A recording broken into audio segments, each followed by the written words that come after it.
Assalamualaikum warahmatullahi wabarakatuh. Selamat pagi dan salam sejahtera bagi kita semua. Yang pertama yang terhormat Bapak Mahendro Najaya, Sarjana Ekonomi. Yang terhormat Bapak Devika Chandra SPD. Dan yang terhormat para bapak ibu yang tidak dapat kami sampaikan satu persatu. Puji dan syukur kita panjatkan kepada Allah Subhanahu wa taala karena atas limpahan nikmat dan hidayahnya kita dapat berkumpul bersama dalam acara sosialisasi dengan tema hukum pidana. Semoga acara ini kita diberikan keadaan dan sehat walafiat dan terus semangat. Raditu billahi rabba wa bil islam dinan wa bi Muhammadin nabiyya wa rasulah. Tidak lupa shalawat serta salam kita agungkan Nabi besar kita Nabi Muhammad SAW. Semoga di akhirat kelak kita mendapatkan syafaatnya. Amin. Sebelum itu perkenalkan, nama saya Ahmad Wilwarto. Pada acara kali ini saya adalah MC sekaligus pembawa acara. Hadirin yang saya banggakan, acara ini bertujuan untuk memberikan pemahaman kepada masyarakat tentang hukum pidana, khususnya bagaimana hukum ini mengatur di kehidupan sehari-hari kita. Baiklah, mari kita buka acara ini dengan membaca basmalah agar kegiatan ini diberikan kelancaran, kemudahan, dan manfaat bagi kita semua. Memasuki acara pertama, yaitu mari kita dengarkan sambutan dari Ketua Lurah kita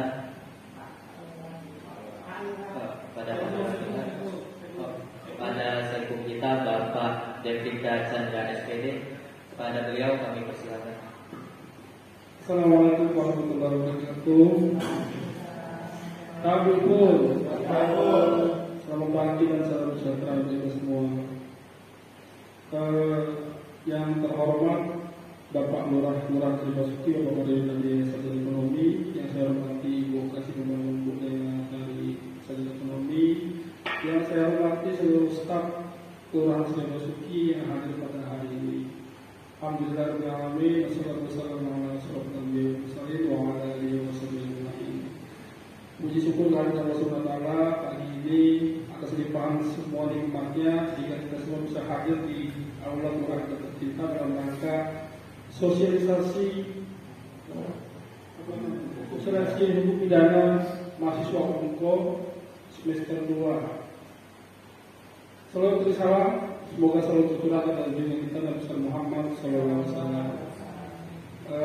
Di pagi ini kurang kita kedatangan kamu, 2 mahasiswa ganteng dan 1 mantan lulus SD, Ahmad Galur Purwanto dan Galang Kamal Caksono ya. Jadi hari ini mensosialisasikan kepada kita tentang masalah hukum pidana. Jadi salah satu mata kuliah mereka akan mengajarkan, memberikan pemahaman masalah hukum pidana kepada kita masyarakat yang awam masalah hukum. Semoga kita semua nanti bisa mendapatkan pemahaman hukum yang baik tentang hukum pidana dari adik-adik ini, dan semoga juga ilmu yang didapat adik-adik ini bermanfaat ke depannya untuk mereka. Bismillah, proses mereka belajar bermasyarakat dan banyaklah ilmu yang didapat dari sosialisasi hari ini. Yang pertama tadi koreksi tadi lalu karena murid saya, terus biar nanti ke depannya biar tambah bagus sambutannya. Pertama itu kalau yang terhormat itu satu orang paling tinggi di acara itu. Yang lainnya yang kami hormati. Yang terhormat itu cuma satu, selanjutnya yang kami hormati. Habis itu kami juga harus belajar struktur organisasi kelurahan itu apa, siapa, karena kamu tadi kan nggak tahu siapa lurahnya, siapa saya jabatannya apa. Tiap kamu tadi kegiatan ke depannya, kelurahan manapun atau dari kegiatan manapun, kok kalian dulu struktur organisasi seperti apa, posisinya apa, jadi jangan sampai nanti salah dan menyinggung perasaan orang yang ada di tempat kamu tuju nanti. banyak pengalaman yang harus kamu banyak pelajari di tempat-tempat kamu nanti belajar. Mungkin itu dari saya. Begitu saya maaf. Wassalamualaikum warahmatullahi wabarakatuh. Ya, kami ucapkan terima kasih atas sambutannya dan arahan supaya menjadi lebih baiknya. Baiklah, masuk ke acara inti, yaitu tentang menyampaikan materi sosial hukum pidana yang akan disampaikan oleh narasumber kita. Sebelumnya saya perkenalkan, beliau ini adalah mahasiswa Universitas Muhammadiyah Kota Bumi.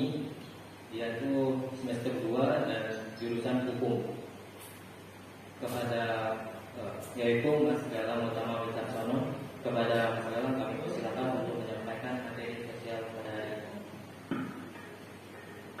Sebelumnya izin ini ya Pak, kameranya itu dibenerin dulu, ketutupan kamera.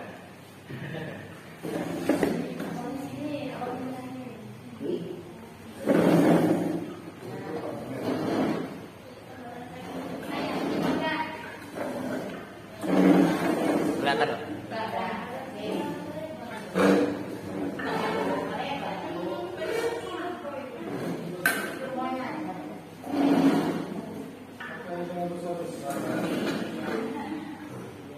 Baik, di sini saya akan menjelaskan sekilas tentang definisi hukum pidana. Yakni di sini ada hukum pidana adalah bagian dari hukum publik yang mengatur tentang perbuatan-perbuatan yang dilarang oleh negara dan dikenakan sanksi pidana terhadap pelanggarnya. Yang dimana bahwasanya sudah tahu contohnya, sudah tahu salah tapi dilanggar, nah itu bisa termasuk tentang hukum pidana. Dan juga hukum ini merupakan alat negara untuk menanggulangi kejahatan dan menjaga ketertiban masyarakat. Contohnya, hukum pidana ini melarang tindakan seperti pencurian yang saya sebutkan tadi, pembunuhan atau penipuan karena dianggap merugikan orang lain dan mengganggu keamanan hukum. Dengan adanya hukum ini dapat dia ini bisa untuk mengontrol masyarakat supaya tidak terjadinya saling pembunuhan atau itu pencurian. Misal kita kembali lagi ke masa zaman dulu, kalau tidak ada hukum ini bisa saja kita kembali ke zaman rimba, di mana kita ini akan saling mengutamakan kekuatan, jadi mana itu akan mengakibatkan antara manusia satu dengan yang lainnya. Ya, mungkin itu yang bisa saya sampaikan. Selanjutnya, adapun fungsi hukum pidana, yakni yang pertama adalah fungsi perlindungan, yakni untuk melindungi masyarakat dari tindakan kriminal dan menjamin rasa aman. Yang kedua, yakni fungsi pengendalian sosial, yakni mengatur perilaku anggota masyarakat.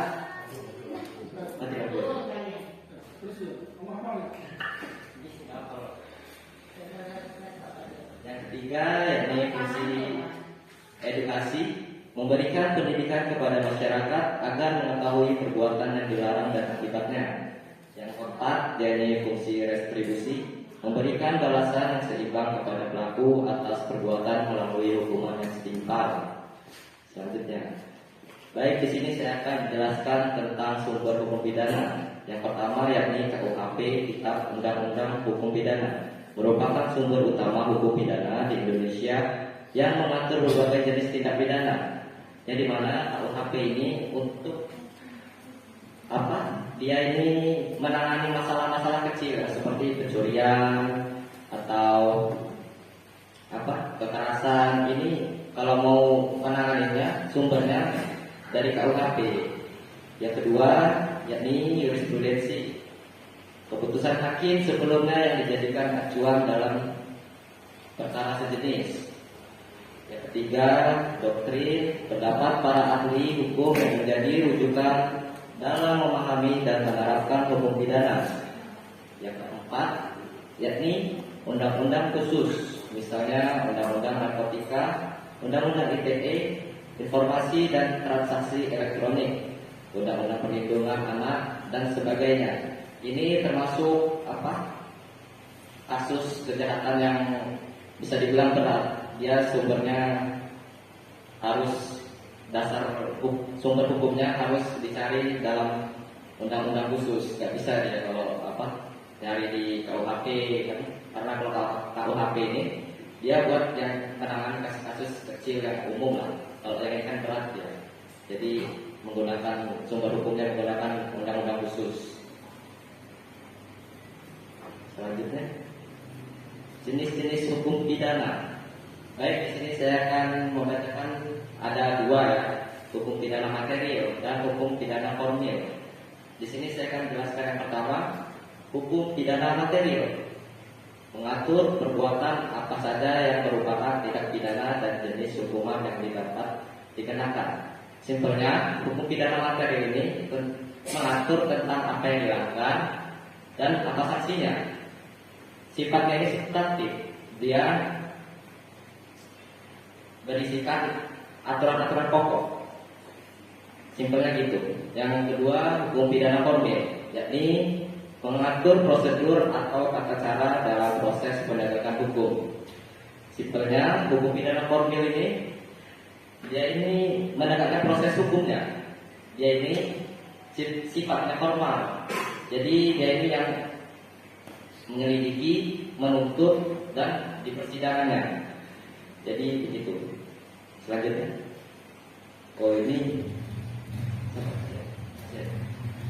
ini saya akan menjelaskan lagi tentang unsur tindak pidana. Yang pertama yakni perbuatan harus ada tindakan nyata yang dilakukan oleh seseorang. Yang kedua yakni melawan hukum atau juga bisa disebut delik ya, perbuatan melawan hukum. Tindakan tersebut bertentangan dengan hukum yang berlaku. Yang ketiga, kesalahan, yakni pelaku memiliki kesenjangan atau kelalaian dalam melakukan perbuatan tersebut. Selanjutnya,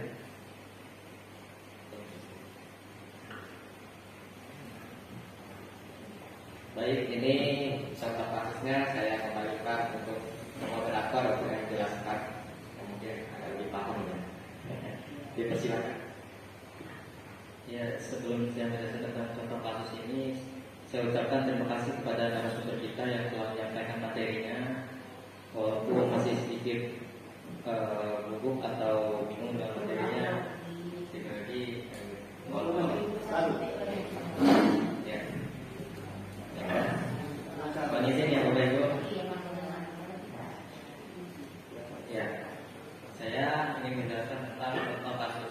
Sebenarnya contoh kasus ini banyak, ya kan? Jadi kami mengambil 4 contoh saja yang cukup sering terjadi di masyarakat. Yang pertama tentang pencurian, yakni mengambil barang milik orang lain tanpa izin, yaitu dapat melanggar pasal 362 KUHP, Kitab Undang-Undang Hukum Perdata. Pencurian ini banyak sering dilakukan oleh masyarakat.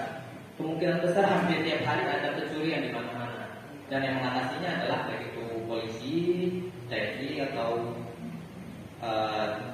anggota lain. Nah, yang kedua ini tentang penganiayaan, menyakiti tubuh orang lain secara sengaja, dapat melanggar pasal 351 KUHP. Kurang lebih penganiayaan ini seperti bullying dalam sekolah. Biasanya ada anak yang satu tidak disukai oleh teman-temannya, sehingga anak yang tidak disukai ini baik itu dihajar, baik itu disuruh-suruh hal yang tidak normal, sehingga menyebabkan tubuhnya ini dengan sengaja disakiti ataupun dihajar lah pokoknya. Nah, dalam hukuman ini ada hukuman, yaitu bagi pelajar itu nggak bisa hukuman berat, jadinya hukuman ringan.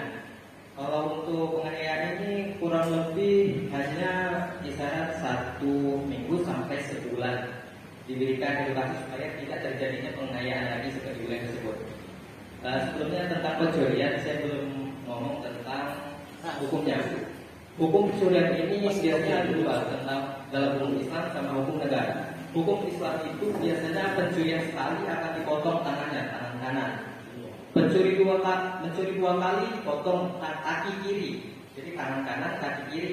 Untuk ketiga kalinya dipotong tangan kanan, tinggal kaki kanannya lagi. Masih dia mencuri, tapi nggak tahu si mencurinya pakai apa, tinggal kaki misalnya. Jadi mencuri hati udah beda itu. Itu perasaan masing-masing gitu ya.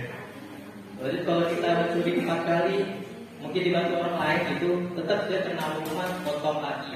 Jadi kita nggak bisa apa lagi gitu, habis Jadi itu tentang hukum di dalam hukum Islam. Di dalam hukum negara yang seperti kita ketahui paling mungkin yang pertama terjadi pencurian pasti dikeroyok massal. Yang kedua setelah itu pasti dibawa polisi diminta keterangan. Jika dia kasusnya cuma mencuri ayam lah, paling di penjara kurang lebih itu setahun atau 2 tahun menurut saya. Kalau koruptor itu mereka tuh sebenarnya terlindungi oleh hak asasi manusia. Hak itu hak tentang kebebasan, hak tentang memberikan supaya mereka tidak terjerat kasus, supaya mereka tidak mendapatkan hukuman terberat. Hukuman terberat yang kita ketahui kan adalah hukuman mati.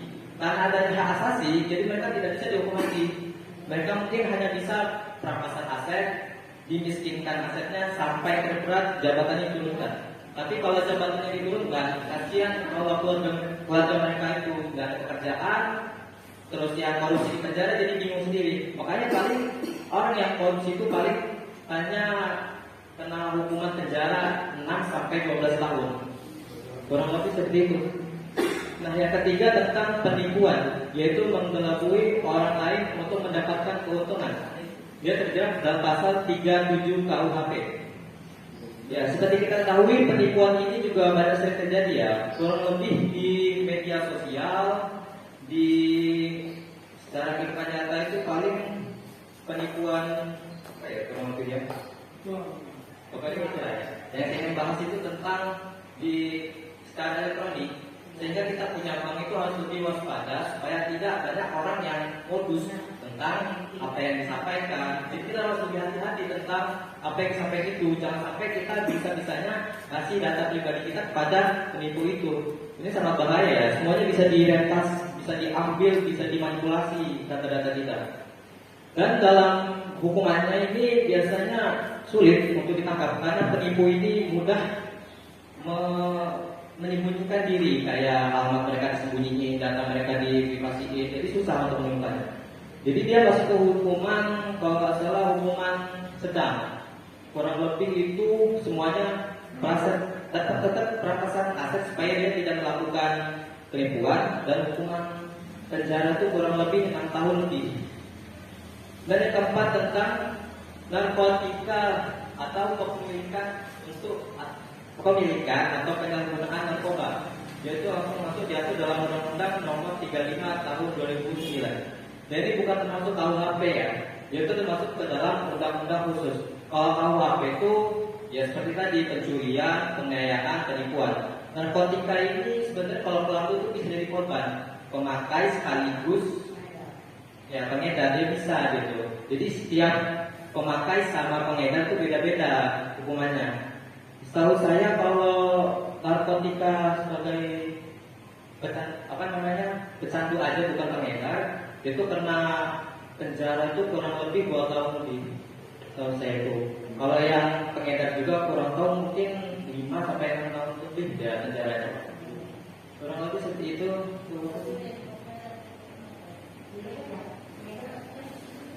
Hukumannya lebih berat yang pengedar sih. Yang kita lebih pintar pastinya. Ya mungkin inilah kesimpulan presentasi kami tentang hukum pidana ini adalah berperan besar dalam menjaga keadilan, ketertiban, dan keamanan masyarakat. Melalui pemahaman tentang dasar-dasar hukum pidana, masyarakat diharapkan lebih sadar dan taat hukum dan menjaga tentang penipuan-penipuan tersebut tadi ya, serta tidak mudah terprovokasi untuk melakukan tindak kriminal. Edukasi hukum ini sangat penting agar masyarakat tidak mengetahui hak-haknya, tetapi juga memahami batasan-batasan yang telah ditetapkan oleh hukum. Kita kembali menjadi moderatornya. Selanjutnya itu kita masuk ke buka sesi tanya jawab ya dan diskusi. Mungkin bagi bapak-bapak atau ibu-ibu yang ingin bertanya mungkin bisa angkat tangan, sebutkan nama dan pertanyaannya. Sebelum bertanya, kami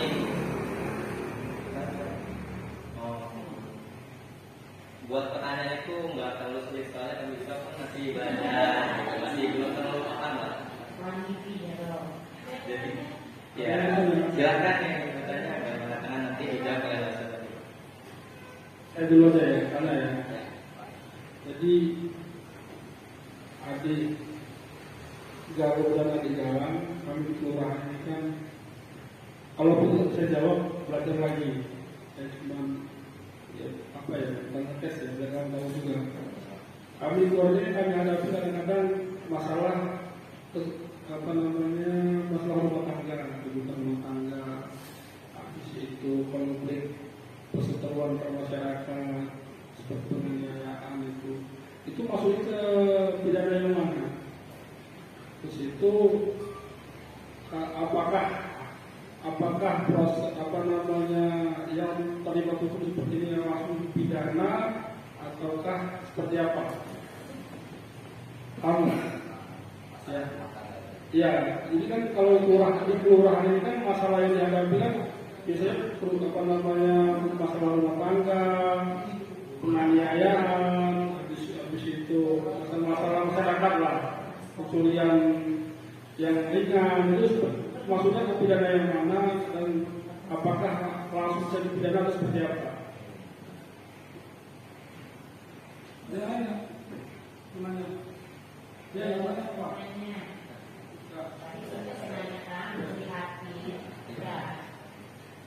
Ya, sebelumnya terima kasih atas Bapak Jafrika telah menyampaikan pertanyaannya dan mungkin akan dijawab oleh narasumber utama kita yaitu Mas Belom sama Soalnya di kesehatan.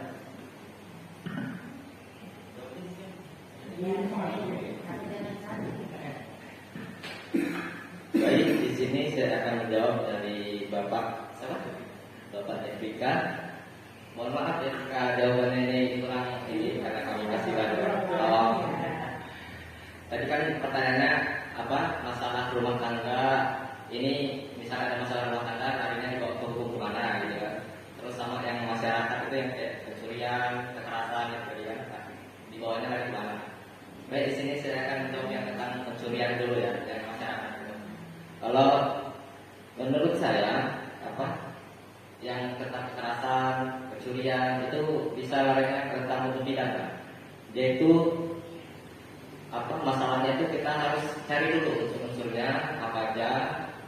Jadi kalau udah memenuhi unsur ditindaklanjuti, terus apa di sidang, terus kalau sudah di sidang kalau dia ternyata benar melakukan apa yang dilakukan itu kesalahan, dia bisa ditetapkan dan di penjara.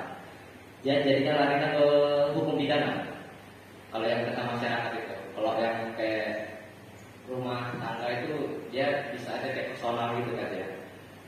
Dia bisa dibilang ini larinya ke hukum perdata karena dia personal itu. Dia ini gimana? Apa berada? Iya. Dia larinya ke hukum perdata karena dia kan sifatnya tuh bukan tentang apa ya? Dia ini kayak antara manusia satu dengan satunya ini, dia tidak ya personal itu lah. Dia ini bisa aja dari penjara, cuman ketentuannya itu sesuai perjanjian. Karena kan perdata itu kalau udah ada perjanjian dia bisa dibilang masuk ke hukum perdata. Mungkin itu yang bisa saya sampaikan. Mohon maaf jika ada perkataan yang kurang berkenan. Mohon maaf juga karena kami masih semester 2 karena jawaban kami seadanya. Terima kasih. Terima kasih jawabannya. Walaupun tidak memuaskan karena memang Anda bukan pemuas. Sebenarnya apa namanya, saya cuma mau kasih edukasi aja ke adik-adik sehingga paham jawabannya seperti apa tadi kamu mau biar kamu belajar juga. Untuk di masyarakat pidana itu tidak lanjutnya dah ke apa namanya akhir. Kalau kasus di masyarakat atau di masalahnya masalah kecil, kalau di bahasa polisi itu dipiring tidak pidana ringan. Biasanya diajukan untuk restoratif justice namanya. Restoratif di sini mengedepankan musyawarah keluargaan. Jadi ketika dia terjadi masalah hukum masyarakat, penegak hukum biasanya nanti menganjurkan kita untuk damai dulu, damai bersepakatan. Kalau nanti keluarganya atau masyarakat itu tidak bisa sepakat untuk tidak lanjut ke meja hukum, dia damai. Tapi kalau salah satu masyarakatnya itu tidak mau damai, baru dia lanjut ke masalah hukum seperti itu. Terus juga masukan dari saya, masalah hukum ini batas pengetahuan saya, dan saya bukan hukum, saya pendidikan kamu dulu ya. Jadi masalah hukum itu dia sudah ada garis-garisnya, sudah ada aturannya, tidak bisa sepengetahuan saya kalau bukan jawabnya.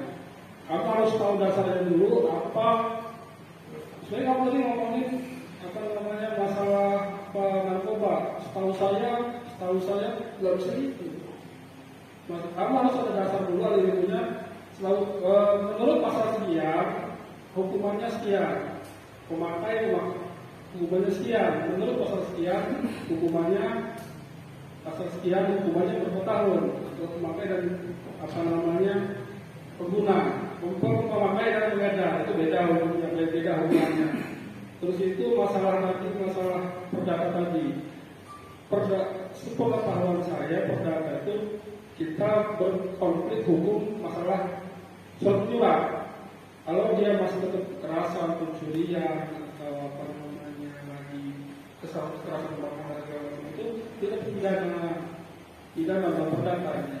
Perdata itu ketika ada masalah jual beli yang bersengketa, utang piutang itu perdata dia. Jadi ketika masih di luar itu masih pidana dia, jadi belum masuk perdata.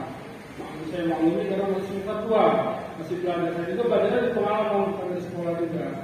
Itu mungkin terima kasih juga sudah berusaha jawab, walaupun nantinya ke depannya biar tambah pintar dalam hukumnya. Bahkan bisa lebih pintar dari saya. Ya, amin. Itu aja dari saya. Mohon maaf. Assalamualaikum warahmatullahi wabarakatuh.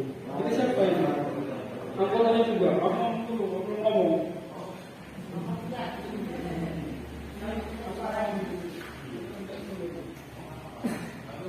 Kenalan dulu ngomong apa?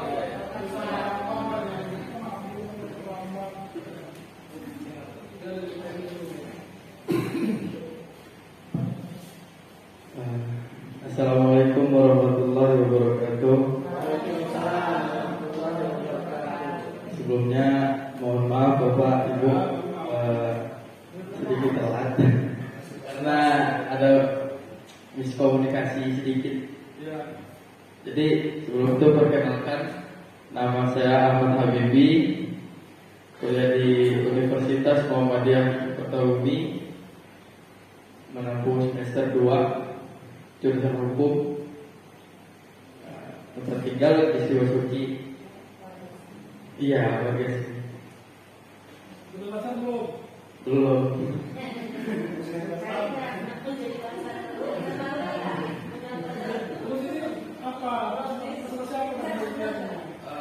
Tentang apa?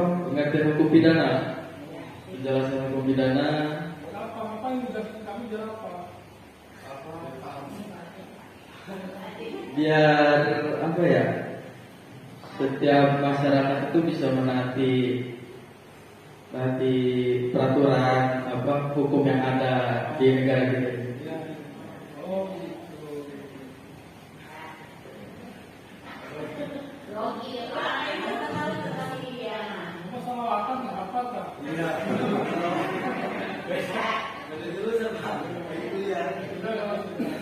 Oke, cukup sekian.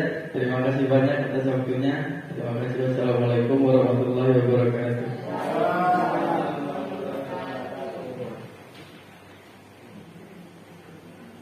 Ya, baik.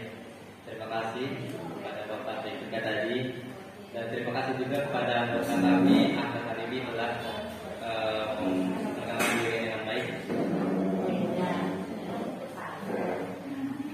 Ya, hadirin yang saya banggakan, kita telah sampai pada penghujung acara hari ini. Semoga sosialisasi hari ini dapat menambah pengetahuan dan kesadaran kita semua tentang pentingnya mematuhi hukum pidana, hukum yang mengatur di kehidupan kita. Dan Dan atas nama panitia sekaligus saya mengucapkan terima kasih atas kehadirannya Pak Lurah, Saikum kita, dan staf-staf para sejajarannya. Jika dalam membawa acara ini saya selalu membawa acara ada kata-kata yang kurang berkenan, saya mohon maaf yang sebesar-besarnya dan mohon maaf setelah meminta waktunya untuk mendengarkan sosialisasi kita pada pagi hari ini. Kami akhiri, wabillahi taufiq wal hidayah. Wassalamualaikum warahmatullahi wabarakatuh. Ya, selamat pagi dan sampai jumpa Bapak-Bapak Ibu.